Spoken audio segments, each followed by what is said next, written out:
नमस्कार दोस्तों, मैं दिग्विजय सिंह आप सबका बहुत स्वागत करता हूं दिग्विजय इकोनॉमिका में। दोस्तों, हम इकोनॉमिक्स संबंधित सारे इंपॉर्टेंट कॉन्सेप्ट आपके सामने रख रहे हैं। हमारे इस क्रम में हम लोग बात कर रहे हैं मनी मार्केट के इंस्ट्रूमेंट्स के ऊपर। आज हम एक अत्यंत ही important instrument commercial paper CP की करेंगे बात।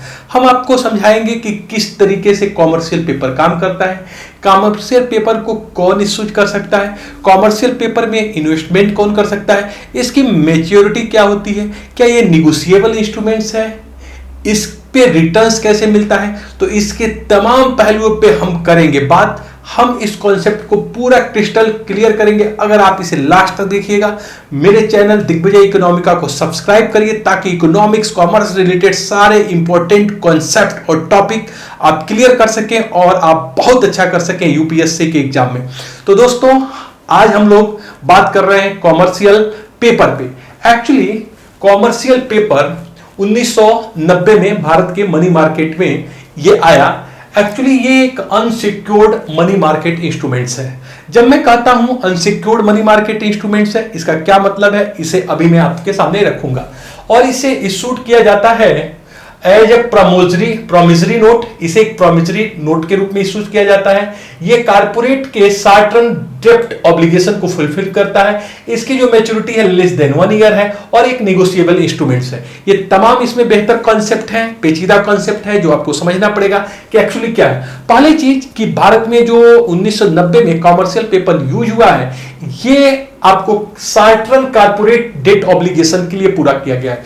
ऐसे कारपोरेट जिनको शॉर्ट रन के लिए फंड चाहिए और सभी कारपोरेट इसमें पार्टिसिपेटरी नहीं है, इसमें वही कारपोरेट भाग ले सकते हैं जिसका नेटवर्थ बहुत अच्छा है, जो बड़े कॉर्पोरेट है। तो बड़े कॉर्पोरेट को एक तरीके से शॉर्ट रन के लिए किस तरह बारोइंग को इजी किया जा सके, उनको बेहतर रिसोर्स प्रदान किया जा सके, साथ ही साथ जो हमारे इन्वेस्टर्स हैं मनी मार्केट में उनको एक बेहतर इंस्ट्रूमेंट दिया जा सके, इस उद्देश्य से 1990 में भारत में कॉमर्शियल पेपर को लाया गया।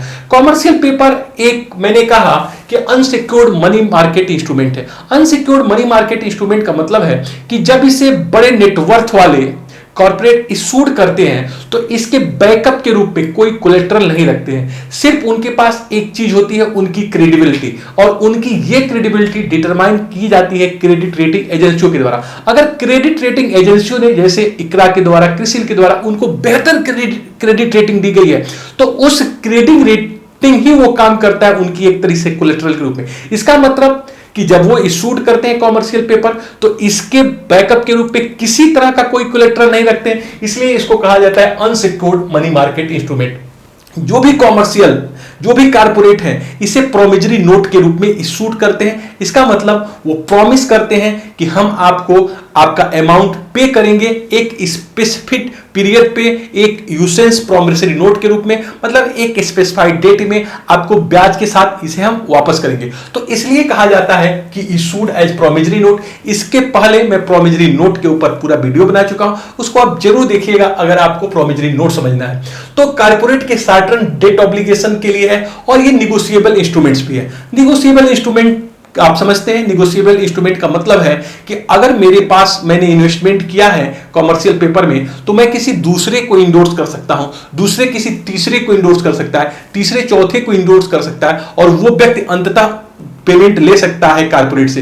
तो कुल मिला जुला के ये निगोशिएबल का मतलब ट्रांसफरेबल है, एक व्यक्ति दूसरे को दे सकता है, बेच सकता है और जो लास्ट बीडर है वो उसे कॉर्पोरेट से प्राप्त कर सकता है। तो ये रहा डिफिनीशन कि एक अनसिक्योर्ड मनी मार्केट इंस्ट्रूमेंट्स है, इशूड बाय प्रोमिसरी नोट के रूप में इशूड होता है, corporate short run debt obligation के लिए होता है, लेस देन 1 ईयर इसकी मैच्योरिटी होती है और एक निगोशिएबल इंस्ट्रूमेंट्स होता है। इसकी क्रियाविधि कैसे है देखिए, इशूअर है कॉमर्शियल पेपर को इशू करेगा और ये लोग इसमें इन्वेस्टमेंट करेंगे। तो सबसे पहले आप समझिए कि कॉमर्शियल पेपर के इशूअर कौन कौन है, कौन इशू कर सकते हैं। दूसरा चीज हमको ये समझना है कि कॉमर्शियल पेपर को में कौन कौन लोग इन्वेस्टमेंट कर सकते हैं। तो सबसे पहले इशूअर, कौन इशू कर सकता है कॉमर्शियल पेपर को। सबसे पहला है बिग कॉर्पोरेट, जो भारत के बड़े कॉर्पोरेट हैं वही कॉमर्शियल पेपर को इशू कर सकते हैं। दूसरा प्राइमरी डीलर्स इशू कर सकते हैं। तीसरा ऑल इंडिया फाइनेंशियल इंस्टीट्यूशन जिसे आरबीआई ने नोटिफाइड किया है वो लोग इसे इशू कर सकते हैं। जब मैं कहता हूं कि कॉमर्शियल पेपर के इश्यूअर है बिग कॉर्पोरेट, तो बिग कॉर्पोरेट का मतलब क्या है किसे आप बिग कारपोरेट मानिएगा? देखिए, पहला चीज कहा गया है, अगर कंपनी की नेटवर्थ कम से कम पिछले ऑडिट में 4 करोड़ रुपए कम से कम होना चाहिए। इसका मतलब जो भी कारपोरेट है, जो पिछला उनका ऑडिट हुआ है, उसमें कंपनी की नेटवर्थ कम से कम 4 करोड़ रुपया होना चाहिए, वो कॉमर्शियल पेपर को इशूड कर सकते हैं। साथ ही साथ क्रेडिट रेटिंग एजेंसीज क्रिसिल के द्वारा, इकरा के द्वारा या केयर के द्वारा A2 रेटिंग उसको प्राप्त हो। अगर इस कारपोरेट को क्रिसिल, इकरा या केयर ने A2 रेटिंग से कम रेटिंग दिया है, तो ये लोग नहीं इशूड कर सकते हैं कॉमर्शियल पेपर। इसका मतलब ये है कि ये कारपोरेट काफी जो है क्रेडिबल होना चाहिए, इनको क्रेडिट रेटिंग एजेंसियों ने काफी बेहतर रेटिंग दी होनी चाहिए। इसलिए ये सिर्फ वही कारपोरेट इसमें भाग ले सकते हैं जो इन मानदंडों को पूरा करते हैं। साथ ही साथ दूसरा, प्राइमरी डीलर भी कॉमर्शियल पेपर को इशूड कर सकते हैं। मैं आपको अभी एक वीडियो बनाने वाला हूं प्राइमरी डीलर के ऊपर। प्राइमरी डीलर ऐसे लोग होते हैं जो आरबीआई में रजिस्टर्ड होते हैं, साथ ही साथ गवर्नमेंट की सिक्योरिटी जो आरबीआई इशूड करता है डायरेक्ट टू आरबीआई से परचेज कर सकते हैं और उसे बायर्स को बेचने के और उसे खरीदने में काम करते हैं। तो कुल मिला के जो प्राइमरी डीलर हैं, ये आरबीआई में रजिस्टर्ड वो लोग हैं जो आरबीआई से डायरेक्ट गवर्नमेंट सिक्योरिटी को परचेज करते हैं और गवर्नमेंट सिक्योरिटी के लिए एक बेहतर मार्केट बनाते हैं। तो प्राइमरी डीलर में बैंक भी आते हैं या फिर बैंक के अतिरिक्त भी लोग आते हैं। इसको बाद में हम लोग समझेंगे कि प्राइमरी डीलर्स कौन से होते हैं। अधिकांश ऐसे नॉन बैंकिंग फाइनेंशियल कंपनीज हैं जो कमर्शियल बैंकों के द्वारा स्पॉन्सर्ड हैं, तो प्राइमरी डीलर भी इन्वेस्टमेंट कर सकते हैं बिग कारपोरेट। और साथ ही साथ आरबीआई ऐसे फाइनेंशियल इंस्टीट्यूशंस जो ऑल इंडिया लेवल के हैं और जिन्होंने आरबीआई के द्वारा जो अथराइज हैं, वो भी कमर्शियल पेपर इशूड कर सकते हैं। लेकिन सबसे बड़े कमर्शियल इशूड होते हैं बिग कारपोरेट, बड़े कारपोरेट जिनकी नेटवर्थ कम से कम 4 करोड़ हो और जिसे क्रेडिट रेटिंग ने एजेंसियों ने बेहतर क्रेडिट रेटिंग दी हो। तो कमर्शियल पेपर जब ये लोग इशूज करते हैं तो इसको परचेज कर सकते हैं इंडिविजुअल, हम लोग, banking company, corporate body, non resident Indian और फॉरेन इंस्टीट्यूशनल इन्वेस्टर्स। देखिए, इतने लोग कमर्शियल पेपर को परचेज कर सकते हैं। हम लोग परचेज कर सकते हैं, बैंक परचेज कर सकता है, कारपोरेट बॉडी कारपोरेट कर सकता है, नॉन रेजिडेंट इंडियंस, ऐसे लोग, ऐसे भारतीय जो भारत की नागरिकता तो रखते हैं लेकिन वो किसी दूसरे देश में रह रहे हैं, रेजिडेंट्स कर रहे हैं दूसरे में, इसका मतलब भारत का नागरिक है लेकिन वो अमेरिका में रह रहा है, तो वो भी जो है कमर्शियल पेपर खरीद सकता है। और फॉरेन इंस्टीट्यूशनल इन्वेस्टर्स, ऐसे विदेशों में स्थित संस्थाएं जो सेबी के द्वारा रजिस्टर्ड है, वो भी जो है भारत में कमर्शियल पेपर खरीद सकता है। इसमें अमेरिका का कोई बैंक हो सकता है, अमेरिका का म्यूचुअल फंड हो सकता है, इन्वेस्टमेंट फंड हो सकता है, या इसी तरह पाकिस्तान और बांग्लादेश को छोड़ के अन्य देशों के संस्थाएं हो सकती हैं जो भारत में इन्वेस्टमेंट कर सकती हैं सेबी के थ्रू। तो दोस्तों, individual, banking company, corporate, NRI, foreign institutional investor सब कमर्शियल पेपर को परचेज कर सकते हैं। अब प्रश्न है कि कमर्शियल पेपर जो इशूड किया जाता है बिग कारपोरेट के द्वारा, उनकी मैच्योरिटी कितनी होती है? इसे बहुत ध्यान से समझिएगा। इनकी मैच्योरिटी कम से कम 7 दिन से 1 साल के बीच होती है। इसका मतलब ये एक मनी मार्केट इंस्ट्रूमेंट्स है जो 1 साल के कम अवधि के लिए, अधिकतम ये इसकी मिनिमम जो अवधि है वो 7 दिन और अधिकतम 1 साल है, इस बीच के लिए इनकी मैच्योरिटी होती है। अमाउंट कितना करेंगे कोई भी बिग कारपोरेट प्राइमरी डीलर, कितना अमाउंट ये कमर्शियल पेपर के रूप में इशूड कर सकते हैं, ये भी एक इंपॉर्टेंट चीज है जो आपको जानना चाहिए। देखिए, बैंकों का बोर्ड ऑफ गवर्नर डिसीजन लेता है कि हमको कितने वैल्यू का कॉमर्शियल पेपर मार्केट में इशूड करना है। ये आरबीआई ने अथॉरिटी दे रखी है बैंकों के बोर्ड ऑफ गवर्नर को। बैंकों का बोर्ड ऑफ गवर्नर ये डिटरमाइन करेगा कि कितनी अमाउंट का कमर्शियल पेपर हमको इशूड करना है। जो ये कमर्शियल पेपर सेल किए जाएंगे वो 5 लाख के मल्टीपल में होंगे। इसका मतलब इसका जो डिनोमिनेशन है वो 5 लाख के मल्टीपल का होगा। अगर मैं कमर्शियल पेपर खरीदूंगा तो कम से कम मुझे 5 लाख रुपए इन्वेस्टमेंट करना पड़ेगा, या फिर इसके मल्टीपल में 10 लाख, 15 लाख, 20 लाख कर सकता हूं। तो जब भी कोई व्यक्ति इसे खरीदेगा तो 5 लाख के मल्टीपल में होगा। इसका इंटरेस्ट कितना मिलेगा, ये एक बड़ा इंपॉर्टेंट चीज है कि हम अगर कमर्शियल पेपर में इन्वेस्टमेंट कर रहे हैं तो हमको इंटरेस्ट कितना मिलेगा। बहुत ध्यान से समझिए, इस पे किसी तरह का इंटरेस्ट नहीं होता है। बेसिकली ये जीरो कूपन बॉन्ड की तरह से होता है। जीरो कूपन बॉन्ड का मतलब है कि जो भी बिग कारपोरेट है, प्राइमरी डीलर है, जब इसको इशूड करेंगे तो ये जो है हमेशा डिस्काउंट रेट पे करेंगे। मतलब 5 लाख फेस वैल्यू है अगर कमर्शियल पेपर का, तो 4,80,000 में वो सेल करेंगे, और जब मैं मैच्योरिटी पे रिडीम करूंगा तो मुझे 5 लाख मिलेगा। मतलब मैंने 4,80,000 का खरीदा और मुझे फेस वैल्यू 5 लाख मिला। खुद ध्यान से समझिएगा। मतलब जो कमर्शियल पेपर होते हैं दोस्तों, ये जब इशूड किए जाएंगे तो डिस्काउंट वैल्यू पे, और जब रिडीम्ड किए जाएंगे तो फेस वैल्यू पे। मान लीजिए कि कमर्शियल वैल्यू जो कमर्शियल पेपर है उसकी फेस वैल्यू है 5 लाख।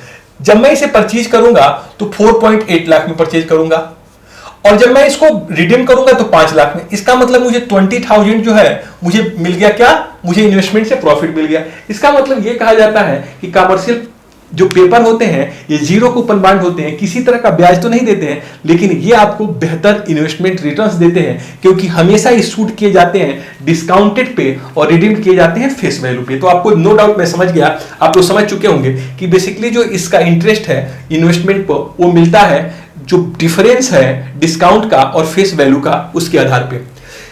क्या प्रश्न आप लोग के दिमाग में आता होगा कि क्या जो ये ट्रेडेड है सेकेंडरी मार्केट में कि नहीं? अगर कमर्शियल पेपर आपके पास है तो क्या उसे शेयर मार्केट में आप ट्रेड कर सकते हैं, किसी दूसरे को बेच सकते हैं कि नहीं? उत्तर है हाँ, कमर्शियल पेपर को हम सेकेंडरी मार्केट में सेल कर सकते हैं। इसको जो है शेयर मार्केट के माध्यम से आराम से जो ट्रेडेबल किया जा सकता है, इसलिए इसे निगोशिएबल इंस्ट्रूमेंट भी कहा जाता है। देखिए, निगोशिएबल इंस्ट्रूमेंट्स के जितने भी कैरेक्टरिस्टिक्स हैं वो जो है कॉमर्शियल पेपर में पाया जाता है। पहला, रिटेन होना चाहिए, अनकंडीशनल प्रॉमिस होना चाहिए, इसमें जो सेलर्स हैं उसके जो है ड्रॉवर के सिग्नेचर होने चाहिए, ये सारी चीजें, सम अमाउंट होना चाहिए, किस डेट पे मिलेगा, सब कुछ है, इसलिए ये प्रोमिसरी नोट माना जाएगा।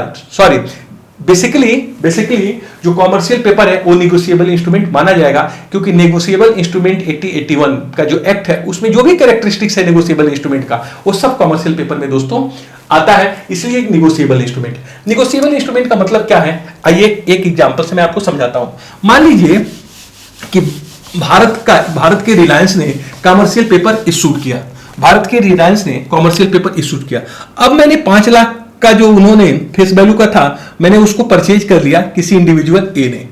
अब ये इंडिविजुअल इंडोर्स कर सकता है किसी बी को, मतलब वो इस कॉमर्शियल पेपर को किसी बी व्यक्ति से बेचेगा, तो इसको बोला जाएगा इंडोर्समेंट करना। इंडोर्समेंट करना, इसका मतलब ए ने बी से इंडोर्स किया और बी को सेल कर दिया। इसी तरह बी जो है सी से इंडोर्स कर सकता है और इस कॉमर्शियल पेपर को सी से बेच सकता है। इसी तरह सी जो है डी को इंडोर्स करके डी को बेच सकता है, और अंत में जो लास्ट बीडर है वो डी है, वो डी जो है रिलायंस से जाके अपना पेमेंट लेगा।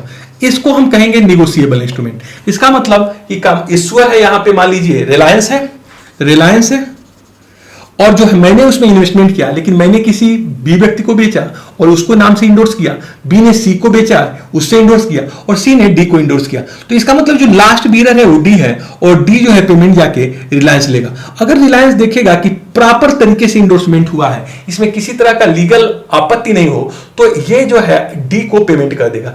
इसीलिए इसको निगोशिएबल इंस्ट्रूमेंट कहा जाता है। इसका मतलब ये ट्रेडेबल है, एक व्यक्ति से दूसरे व्यक्ति के पास आसानी से जा सकता है और उसको बेनिफिट हो जाएगा। लास्ट में इसका फॉर्मेट क्या होता है, ये अधिकांशतः डीमैटेरियलाइज्ड फॉर्म में होता है। आजकल जो भी आप लोग शेयर मार्केट में इन्वेस्टमेंट करिएगा, म्यूचुअल फंड खरीदिएगा, तो आजकल जो शेयर्स है या फिर जो भी उसका फॉर्मेट है, आपको जो फिजिकल फॉर्म में आपको नहीं मिलता है, सारे डॉक्यूमेंटेशन होते हैं डीमैटेरियलाइज्ड फॉर्म में। देखिए, कई बार प्रश्न पूछा जाता है प्रीलिम्स में, डीमैटेरियलाइजेशन होता क्या है?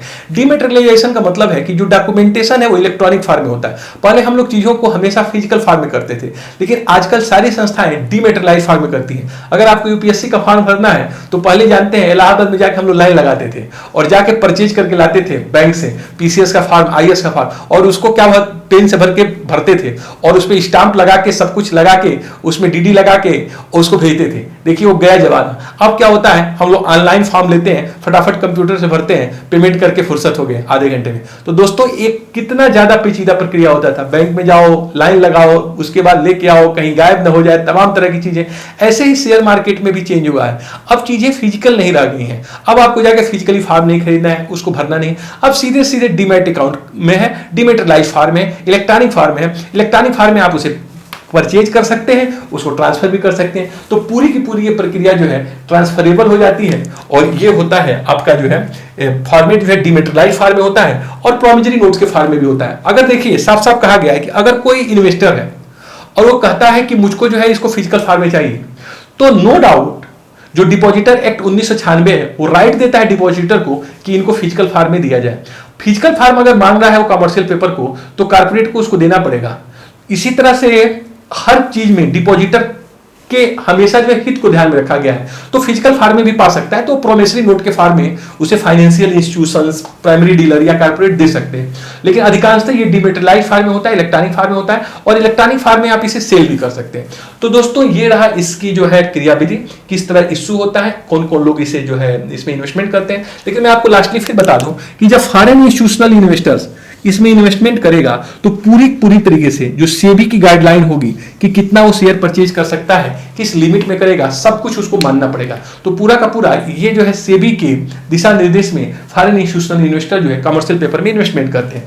अगर आपसे कोई पूछे कि कमर्शियल पेपर में इन्वेस्टमेंट करने से क्या बेनिफिट है, तो सीधा सीधा जो बेनिफिट है, जो हम लोग परचेज करते हैं वो उसके डिस्काउंट वैल्यू पे, और हम लोग जब उसको रिडीम करते हैं तो फेस वैल्यू पे, ये जो दोनों का अंतर है वो हमको बेनिफिट होता है। तो कमर्शियल पेपर एक बेहतर इंस्ट्रूमेंट्स है, जो मनी मार्केट में बेसिकली एक ऐसा इंस्ट्रूमेंट है जो इन्वेस्टर्स को एक बेहतर ऑप्शन देता है। साथ ही साथ जो बिग कॉर्पोरेट है उनके लिए भी एक डेट बोरोइंग इंस्ट्रूमेंट लेके आता है कि आपको भी बेहतर तरीके से लोन मिल सकता है। लेकिन ध्यान रखना है इसमें बिग कॉर्पोरेट को कि उनकी क्रेडिट रेटिंग गिरनी नहीं चाहिए, कम नहीं होनी चाहिए।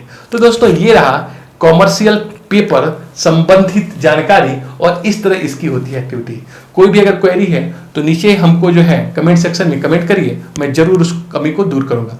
जो भी भगवान ने आपको क्षमता दी है पूरी क्षमताओं का यूज करिए, जिस उद्देश्य से बने हैं उस उद्देश्य को प्राप्त करिए, हमेशा प्रयास करिए। जो लोग हमेशा प्रयास करते हैं, हिम्मत नहीं हारते हैं, चलते रहते हैं, दौड़ना नहीं है, रुकना नहीं है, चलते जाइए। मंजिल आसान है, जरूर मिलेगी। Thank you so much for watching Digvijay Economica. God bless you.